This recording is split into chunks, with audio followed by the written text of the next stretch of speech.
So many videos go unpublished. I know this because I've made videos and I never publish them. So that's what we're talking about today, is the final step in getting your video ready for different social media outlets.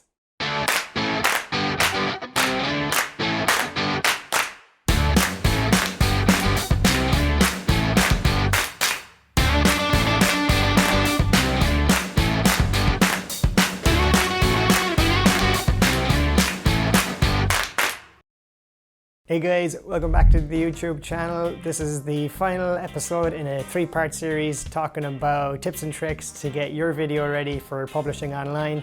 Today we're talking about the different types of formats you want to use whether you're publishing your video on Facebook, YouTube or Instagram, as each and every algorithm has its own preference on the shape the video should take. Now, really fast, why would you want to pay attention to the shape the video should take for each algorithm? Well, it really depends on why you're wanting to post video online. Maybe you want to grow your business, maybe you want to grow your following, maybe you want to connect with your audience, maybe you want to share some of your work. Whatever it is you're trying to get across on social media, you want to make sure that it looks really good on each platform.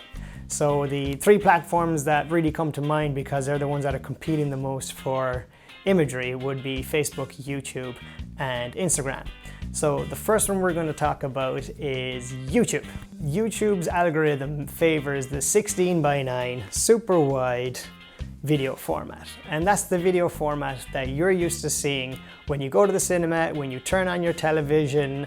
It's the most common one that's in use today, and most editing software like Adobe or iMovie or whatever it is you're using will automatically default to the 16:9 aspect ratio, so you won't have to change that. So if you make your video and then you export it from one of these softwares, it's already in the right format to use on YouTube. Now we're moving on to Facebook, and to just give you a small bit of insight really fast, Facebook and YouTube are trying to compete at the moment at getting the most amount of viewers of video on their platform. So if you make something for YouTube and you share that link onto Facebook, the algorithm isn't necessarily going to favor something that's YouTube content on its platform. So if you can create something that's completely unique for Facebook, well, that's going to be a better move for that algorithm.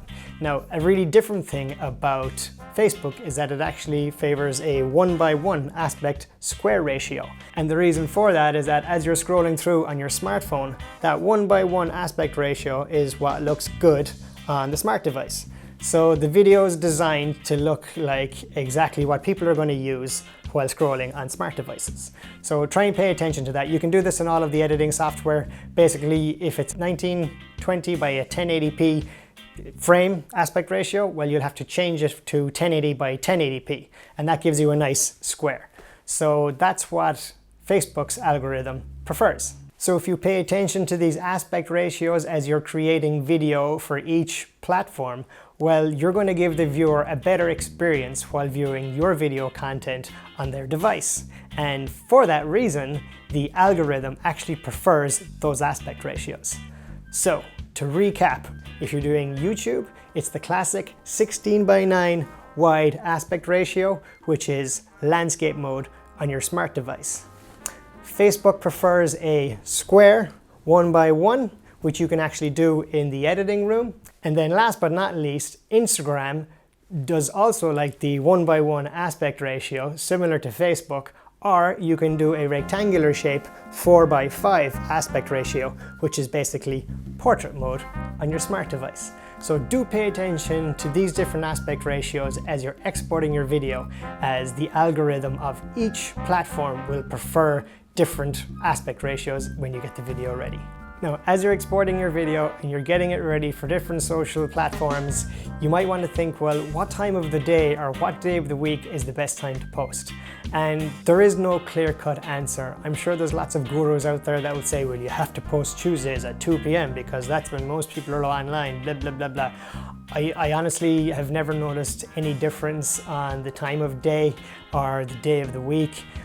One thing that I do pay attention to a bit myself is I prefer to post earlier in the week, so that if somebody sees it on a Monday, they might go, oh, well, I might have time later on in the week to get back to it.